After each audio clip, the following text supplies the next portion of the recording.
स्वागत है। आज हम फिलहाल मौजूद हैं मकड़ोली टोल प्लाजा पर। जैसे कि 9 महीने से लगातार यहाँ पर जो है धरना चला हुआ है, किसानों का आंदोलन, लंबे समय से किसान यहाँ संघर्ष कर रहे हैं। उस संघर्ष के बीच में किसानों ने एक बड़ा ऐलान किया था, जो मुजफ्फरनगर के अंदर महापंचायत हुई थी उससे भी बड़ी महापंचायत करने का इन्होंने संकल्प लिया है। उसके बारे में जानते हैं राजू प्रधान जी से। नमस्कार जी प्रधान। नमस्कार भाई, आपको भी और सारे देखने वाले दर्शक भाइयों को भी हाथ जोड़कर नमस्कार।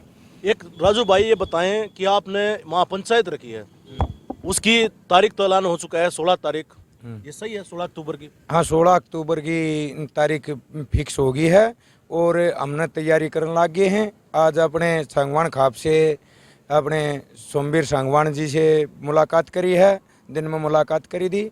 ये भी ये आए हैं, बुलाए हैं और चर्चा करी है इस बारे में कि आप अपनी इस खाप से क्या इस मदद करोगे। इस 16 तारीख की महापंचायत में आपके क्या विचार रहेंगे, इसलिए सांगवान साहब जी आए हैं यहाँ। किस किस खाप को निमंत्रण देंगे आप? कोई खाप नहीं बचेगी, कोई संगठन नहीं बचेगा, सभी का सहयोग लेकर यह पंचायत सफल बनावांगे। हरियाणा, पंजाब, सारा यूपी, राजस्थान, सारे का हम चिट्ठी करांगे और सबका को निमंत्रण देंगे, भेजेंगे। ये संयुक्त मोर्चे की तरफ से हो? हाँ, ये संयुक्त मोर्चे की तरफ से आवाज़ आएगी। ये तारीख हमने वो करी है और संयुक्त मोर्चे में हमने ये भेज दी है। नो मेमोरी कमेटी में कल जाम था, आज रखी जाओगी या 1-2 दिन में रखी जाएगी, लेकिन सारे से बातचीत करके अरियो वही है। बहुत बहुत धन्यवाद। अब हम जानेंगे, जो है विधायक जी भी हैं और सोमवीर सांगवान जी से, जो खाप के प्रधान हैं, इनसे जान लेते हैं। इनका जो अनुभव है वो बहुत ज़्यादा है।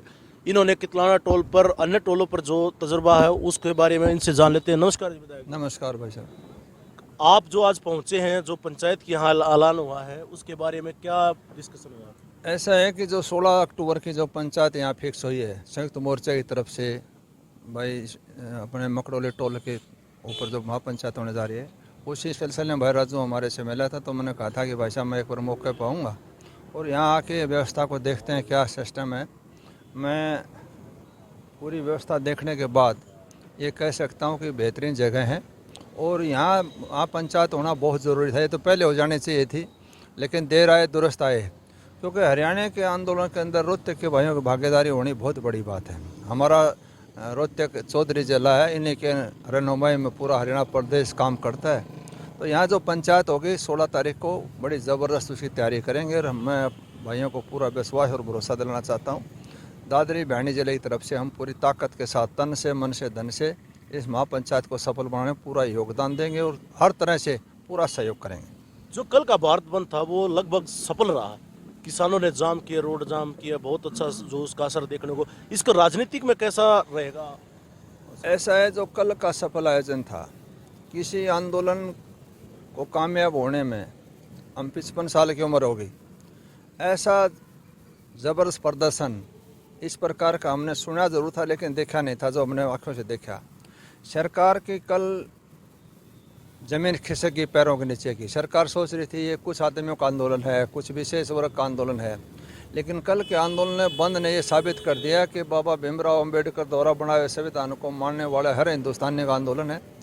दुकानदार, रेडी वाले से लेकर ऊपर मंडी तक, शोरूम तक के जो भी व्यापारी कर्मचारी भाई थे, अपनी मर्जी से उन्होंने खुद दुकान बंद रखी। कर्मचारी हो चाहे कोई भी हो, हर एक ने इसका समर्थन किया और एक अभूतपूर्व जो सफलता मिली। सरकार नीचे से लेकर ऊपर पूरी दुनिया की जो निगाह टेकी हुई थी, काफ़ी बड़ा जन आंदोलन ये हुआ पूरे देश के अंदर। तो इसका आने वाले टाइम के अंदर सरकार को झुकना पड़ेगा, सरकार को नतमस्तक होकर सैल्यूट के साथ किसान की विदाई करनी पड़ेगी, तीनों कानून वापस करने पड़ेगा, एमएसपी गारंटी देनी ही पड़ेगी। इसके अलावा सरकार के पास कोई विकल्प नहीं है। एक हरियाणा केंद्र बिल्कुल बुझ चुका है, उपचुनाव होना था एलनाबाद, उसकी तारीखों का ऐलान हो चुका है। तो अब कैसा रहेगा? कुछ सरकार दबाव पे आएगी, बैकफुट पे आएगी? ऐसा है, अगर आप मेरे से पूछते तो हमारा तो चुनाव चाहे एलनाबाद हो चाहे दूसरा, बोले अर्जुन क्या दिखाई देता है, बोले हमने तो चिड़िया की आँख दिखाई देता है। आज हमारा टारगेट चुनाव नहीं है, आज हमारा टारगेट है किसान आंदोलन की कामयाबी। किसान आंदोलन में कामयाबी मिल जाएगी, उसके बाद में चाहे कोई भाई राजनीति में हिस्सा लो, कोई पार्टी से चुनाव लड़ो। आज सिर्फ एक ही मकसद है कि हमने अपना किसान की भलाई में तीनों कानून वापस करना है, एमएसपी गारंटी के लिए काम करना है।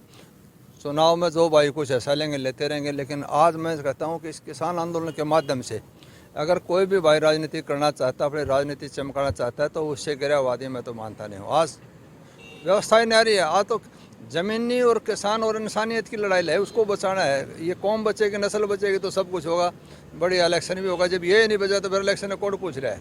इसलिए मेरी तो ये है कि हम सब का टारगेट आज की तारीख में मेरे पूछते हैं तो हमारा तो टारगेट किसान आंदोलन है। सरकार ने चुनाव आयोग ने इलेक्शन डिक्लेयर कर दिया, वो चुनाव आयोग का काम है, लेकिन हमारा अपना संयुक्त मोर्चे का मैं अपनी तरफ से करना चाहता हूँ। खापों के प्रधानों का सर्वे के टारगेट हमने इस महापंचायत को सफल बनाना और किसान की विजय श्री हासिल करना। एक जो है महापंचायत थी 5 सितंबर की जो मुजफ्फरनगर में, उसके बाद बीजेपी जो नेता हैं उनका सुर बदल गया, किसान शब्द कहने लगे, अन्नदाता कहने लगे। ऐसा क्या प्रभाव पड़ा?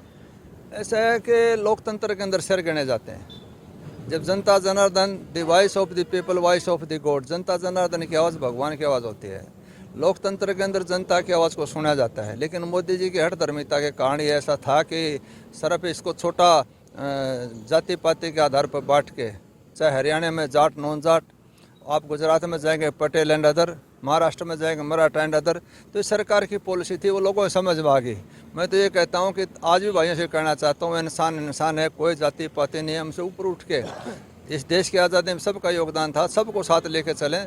यहाँ जिस मेन एजेंडे जो होने चाहिए थे, विकास का होना चाहिए थे, बच्चों को रोजगार की बात, उस बात को तो भूल जाते हैं, उस बात को तो पीछे छोड़ देते हैं। और तरह बात करके समाज को बांटने को बिगाड़ने का काम करते हैं।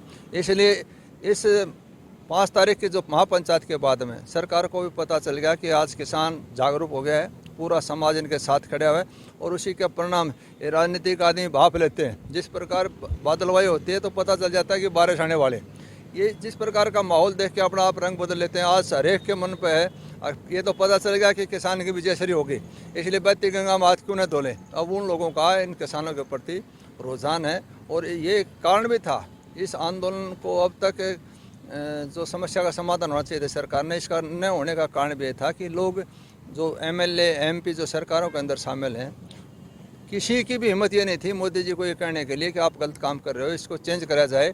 अगर अपने आप जब अंदर से आवाज़ आती है, आप देख रहे हैं दूसरी पार्टियों के भी, खुद बीजेपी वाले भी अब खुद कहने लगे, जो कि दिनात भी कहने लगा मैं किसानों के साथ हूँ, जो किसान नहीं मान रहे थे।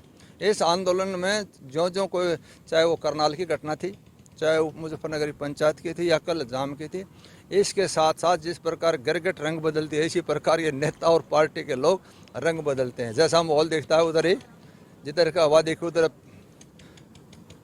अपना हमारे तैयार बैठे रहते हैं। तो इसलिए जो है ना, सब ने पता चल गया कि दुनिया का सबसे बड़ा आंदोलन, मजबूत आंदोलन है।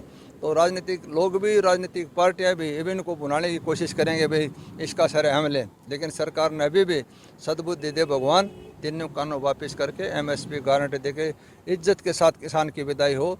अगर किसान बर्बाद हो गया तो देश बर्बाद हो जाएगा। ये तो सूत्रों के हवाले से खबर आ रही है कि एमएसपी पर कानून बनाया जा सकता है बहुत जल्द। ये सारा काम करेंगे आहिस्ता आहिस्ता। अपने देसी कहावत नहीं है, बोले बकरी दूध तो देगी, काम तो इन्हें सारा करना पड़ेगा और हर हालत में करना पड़ेगा। इसके अलावा कोई विकल्प नहीं है। क्यों नहीं है कि इतनी जनता जनार्दन की आवाज़, छोटा सा आंदोलन का बहुत बड़ा असर पड़ता है। ये तो पूरे वर्ल्ड का आंदोलन बन चुका है। मैं नहीं समझता इसमें कहीं सरकार की टेक पाएगी, सरकार को मानना ही पड़ेगा। बहुत बहुत धन्यवाद सर हमारे। Thank you. एक छोटी ही बात और है, कल जैसे प्रधानमंत्री ने महिलाओं की मन की बात की थी, मन की बात में उन्होंने कहा, हमने छोटे किसानों से बात की, क्या किसान सिर्फ प्रधानमंत्री के दायरे में है कि बॉर्डर बैठे, ये कौन है? ऐसा है, किसान हर गांव के अंदर, हर गली के अंदर जो भी भाई बचता है वो हर किसान है।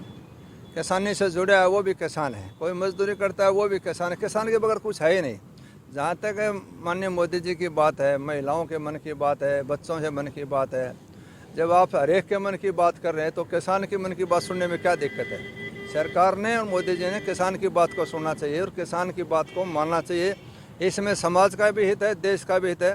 अगर कोई कानून लाना भी था, कोई बनाना भी था, तो किसानों के हित में किसान भाइयों के साथ बैठ के कोई चौथा कानून लिया तो क्या दिक्कत है, जिसमें किसान भी खुश हो, देश और प्रदेश का भी भला हो। लेकिन ये हठधर्मिता के कारण इस देश और प्रदेश का बहुत बड़ा नुकसान, और आने वाला टाइम जिस प्रकार का जो माहौल बना रहे हैं, इससे आने वाले तमाम किसान जो भाई बैठे हैं, धरने बैठे, वो राजी खुशी तो बैठे नहीं, पूरी सर्दी चली, गर्मी चलेगी, बारिश चलेगी, दोबारा सर्दी आने जा रही है, 10 महीने से बैठे हैं। इनकी पीड़ा को समझना चाहिए था। लोकतंत्र के अंदर जनता की आवाज़ को सुना जाता है और इसी आधार पर मोदी जी ने किसानों के मन की बात को सुनना चाहिए था। मैं कहता हूँ बहुत लेट कर दी, बहुत पहले सुनना चाहिए था। धन्यवाद।